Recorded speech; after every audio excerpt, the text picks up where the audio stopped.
1,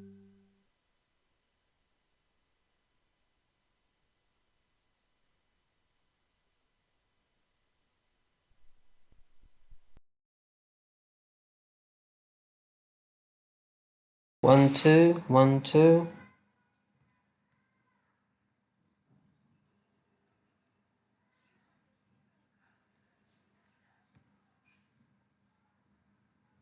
One, two, three, four. Hello, hello.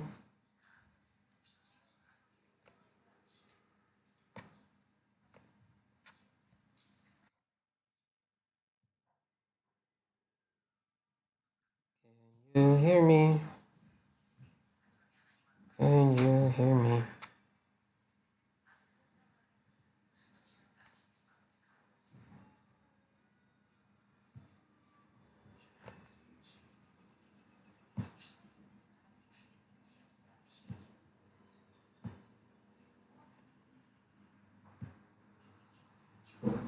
Yay, good. Okay, I'll start over. Really sorry for that. For some reason my microphone isn't working, so I'm gonna use the microphone on my laptop. So, as I said before, we're gonna talk today about Tel Arad, and we're gonna talk about it because I want to go chronologically, meaning I want to start from the Bronze Age, which started somewhere at 3500 BCE, before Common Era, and lasted somewhere uh, till the 10th century before Common Era, which is the Iron Age. I'll just remind you that the Bronze Age, the main characters or the main people that are playing the role in the history in the Middle East and in the are the ancient Egyptians on the south, like southwest from Israel, is the Canaanites that live in separate city-states throughout today's territory of Israel. Somewhere on the border of the Bronze Age and the Iron Age, we have Jews coming from the east and capturing the mountainous areas of today's Israel, mountains of Judea, Samaria mainly. And we have the Philistines coming from the west, driven by some tragedy that happened in the Aegean Sea in Greece. Philistines are leaving their islands and they're coming to capture the west part of today's Israel. We have also major power like Hittite Empire and Sumers and Akkadians, but we're going to talk more about them when we're going to talk about Megiddo. And for today, we're talking about Tel Arad and visiting Tel Arad. So today in the modern Israel, we have a city of Arad. It's kind of boring city. It's not far from the Dead Sea and Masada, and the Masada fortress. Up until like the recent things I remember about it, maybe something changed now, but mainly people of the older age lived there. There was not much to do. It's also one of the cheapest places to rent an apartment in Israel. It's very hot there. Mainly population is busy on the factories of the Dead Sea there or in the national parks, like in Gedi, like Masada, and so on. It has quite a big Russian-speaking population actually there as well, but it has not much to do with ancient Tel Arad. They are close in proximity, but we're talking about different places, meaning today's modern Arad is not built over ancient Arad, and the ancient Arad is not in the vicinity of modern Arad. So coming to the ancient Arad, where it started somewhere in the 4000 before Common Era. That's when they saw the first settlements. We call it the Chalcolithic time, meaning it's the time where they were using both stones and copper as tools. People. It is the last stand before killing desert. Tel Arad is the outpost for the copper mine workers in the Bronze Age, and it's also the border city of the Judah tribe. Uh, it was like 5,000 years ago. This territory that is covering 123 acres was a flourishing Canaanite city. Was highly developed culture and architecture. And the archaeological excavation started here in the 60s. This is one of the best pictures from the first excavation that I could find. Not really much to see, but just for your information. They didn't started from 60s, they're lasting until now. So they're still digging here and there in Tel Arad. But over these years, they didn't give the full suggestion about this place, what happened here. So the whole territory, as I told you, can be logically divided into two parts. On the Iron Age part and the Bronze Age part. The Bronze Age part is much bigger than the Iron Age part. So the Iron Age part is started to settle about 1200 before Common Era. And it ended its life during the Arab conquest in the 7th century of Common Era. In the same time, the second part starts its history as far as 4000 before Common Era, and suddenly, on a sudden, interrupts it at about 2650 before Common Era. I just thought about, maybe you don't know how do we count years before Common Era and after Common Era. So the border before Common Era and after the Common Era is like the year 0. For example, it's the birth of Christ is 0.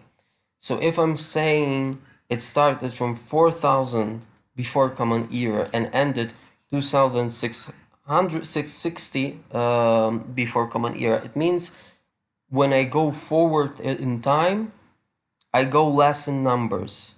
4000, 3000, 2000, 1000, 0.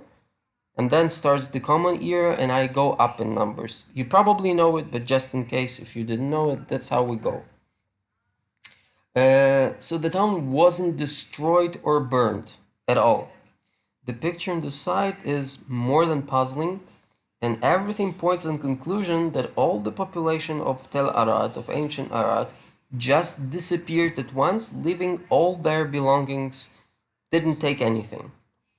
And such a big city, on the scale of Bronze Age, of course, should have a necropolis. Necropolis meaning it's like a huge place where they bury people, or it should have at least a cemetery or something. But besides, like several separate corpses, not even within the city walls, which probably these people died accidentally because they're out of city walls, although close to them, there is nothing. There is nothing to find. Nothing inside the city, no bones at all. And so we let's begin our journey. So on the border of the mountains of Judea and the Judean desert and the Negev desert, so on the border of these three territories, you have the ancient Arad. I marked it with this yellow and red dot so you could see. It was the last outpost on the trade road going to the south, where you could still calmly rest and shop for food and water before crossing the yellow-brown hell of the desert. So when you go to Egypt and you get to Tel Arad, this is the last point. This is like your last hotel where you can stay. Afterwards, you have desert, and up until you get to Egypt, there is nothing you can hope for. And Arad stands on the border of life and death, basically, and the border is pretty distinct. It's the line of precipitation, or the line of falling of the rain. You can see it on the picture here. The darker area ends with the point where I marked Arad, and this is where you have pretty good precipitation. It's like 200 millimeters of rain annually here each year. The desert itself, you can see, almost never sees the rain. You have only 40 millimeters. So 200 in the darker area and 40 millimeters in the yellowish area. And as you can see, the distance, like when you can basically walk and cross this border of precipitation. And you need to understand that in winter, it doesn't mean that desert doesn't have rains or water at all. Because in winter season, you have like storming floods that stress hundreds of gorges in the desert. But the caravans, the trading caravans, could not simply hope on them because these streams they flow at such speed and they come on a sudden. You walk, there is no water, nothing. In seconds, you have a huge stream speeding and spinning inside like blender. People that are accidentally walking inside the gorge and this flood and meet this flood, they are dead. You cannot survive in this flood. So you cannot actually expect to see the water. You might prognose when the flood is going to be. Like today, we know if today you want to walk through the desert, you need to call to a specific organization. They will tell you if there is a risk of flood or not. But before you couldn't know, so you could not trust anything. So the only thing you could do is to buy water from such a place like Arad and go not in winter, because in winter you can never know when a flood will attack you on your way. The only water resource around Tel Arad, as you could see, is the Dead Sea. It's on the right on the map here, but the name says for itself. The water is useless for long desert passages. This is actually not typical for Canaanite tells or Canaanite city to be built without a water resource. Generally, every tell you will meet in Israel is built in some close distance to some water resource, water, lake, whatever it is. But there is water. Why they built it here, we're gonna know further on. The population of Tel Arad was invented enough to accommodate here, and the whole city was built down a long hill, and at the lowest point by the city walls, they dug a huge pit or cistern, and the streets and the roofs were built at the angle in a way that all the rainwater would be collected in this huge cistern. Here you could see a part of this system. So this is a street. In the middle of the street you have this canal, and the water would come into this canal, and the canal will bring it into this huge pit and cistern. Actually, I'll send you in the end of our conversation, remind me if I'll forget about it, but I will send you a brochure about Tel Arad, and you could see the map if you're gonna go there. First of all, when you buy the ticket to Tel Arad, they'll give you the map. But just for you to be prepared of what you want to see, you could see it from my brochure, where the spit is and how to go, what is the route you should follow, and so on.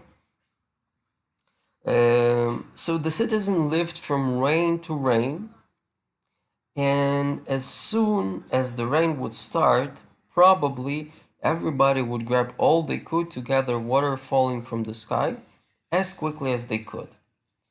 Because the neighboring desert would soon remind about itself and the water would simply evaporate.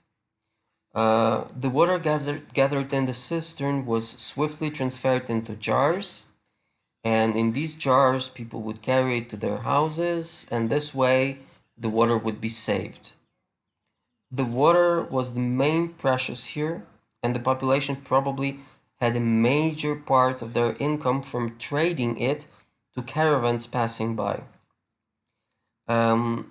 This cistern that I'm talking about, it is the first thing you will see after paying for your ticket in Tel Arad, and after you will enter its territory. Is the huge? It looks like a huge whale, just in the beginning of your pass.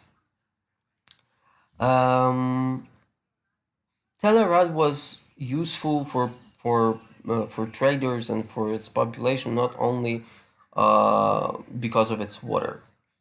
So as I said, about 4000 before Common Era, people understood how to use copper, and they started to use copper along in their tools along with stone, or sometimes in combination with stones. In 3000 before Common Era, the life without copper was not imaginable anymore. Copper was everywhere. Especially huge supplies of copper were in demand in ancient Egypt. Unfortunately, you didn't have a lot of copper mine in Egypt. All the main copper fields were here on the territory of today's Israel. And they used copper to produce weapons, they used copper to produce tools of all kinds. They used copper to produce cultic tools. By cultic tools, we mean scepters, idols, all kinds of stuff you would need during some religious events or religious processes. And actually, in the museum, National Museum of Israel in Jerusalem today, you can see the so-called copper treasure. It's heads generally it's head of scepters made from copper, and they're in form of all kind of cattle like goats and sheeps and cows and so on and so far. And they call it treasure because copper was super expensive in the time. And somebody during the excavation in the of the Dead Sea Scrolls, if I'm not mistaken, one of the students of the archaeology had to go had to leave their group. Probably she went to the toilet, but I don't know. This is jokes that were told in our course. But she was going into one of the caves, and by mistake, she was using her hands to hold herself in the cave, and she put her hand on the wall of the cave, and it fell, and she fell with it down, and that's how they discovered this copper treasure. But this is just a side story, has nothing to do with Tel Arad, just for you to understand how precious and how important copper was for ancient people. As I said, the huge concentration of copper was here in Israel, in Judean desert, and it meant that for this reason, Egypt has to have a supplier of copper, and the supplier should be like a group of people living not far from copper mines. And Arad, Tel Arad, ancient Arad, took the vacant place of such a city. There is also an opinion that suggests that Arad was the center for export of asphalt from the Dead Sea to Egypt. It's kind of the same asphalt they used to build roads today, but the technique is a bit different, and chemical composition of this asphalt is a bit different. So asphalt was mainly mined from the Dead Sea. It was super important for Egypt because, as we know, one of the central parts of Egypt cult is the cult of the dead and mummification. And ancient Egyptians, use asphalt in the process of mummification. So they needed it, it was very precious for them as well. So there is a theory that Arad could be also a city supplier of Egypt of asphalt. This is for you the example. You have a national park called Timna. It's on the way to Eilat, and if someday you would decide to go to Eilat by car, you can pass it by and visit it. Timna is basically copper mines, and this is a picture made today, like in our days. You can still find copper in Timna. This greenish stains on the rock you see, it's actually copper. I won't stop specifically on this because I think personally, there is not much to see in Timna. If you're really, really interested in ancient mining, you could visit it. There are some examples of pictures that the miners were drawing on the walls. But besides that, not much. Just if you're on the way to Eilat, it would be probably a nice thing to visit Timna National Park. So going forward, uh, the city wall. This is the picture of the city wall of ancient Tel Arad. It's reconstructed. These stones were found on the place of the city wall, but when they were building the national park, they reconstructed the wall. This picture, you can't see it actually, but generally in Arad and in other national parks, you would see a cement line dividing the wall. So what you see below the cement line is how they actually found it and dug it. What's above it, it's already a reconstruction for you to understand how it would look. So the territory surrounded by the city wall is about 100,000 square kilometers. I'm sorry, meters, not kilometers, meters. Still, it's a big and most important planned city. The city was planned. It wasn't settled, chaotically. They planned it. They actually planned it. The fortification was as high as 2.5 meters, and they were as thick as 1 meter, let's say 200 centimeters, 1 meter, 200 centimeters thick. And as well, here you can see that here and there along the walls you have semicircular towers defending the city. On its peak of development, the city had population of 2,500 people. Again, for the Bronze Age, it's huge. For such old time, it's a big city. It's a very important big city.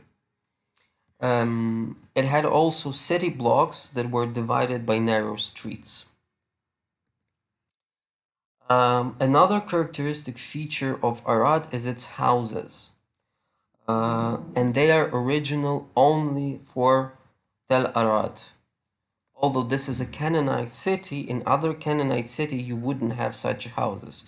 This type of houses is only characteristic for Tel Arad. Its form looks like a parallelepiped with vertical entrance, and the entrance is going from the roof down to the floor, and there are no windows and there are no doors. So basically you have like a rectangular hole coming from the roof up until the floor. The houses were also built with yards and small barns, and the roof was supported in the center by a column. You can see in the right side of this picture this column that supports the roof.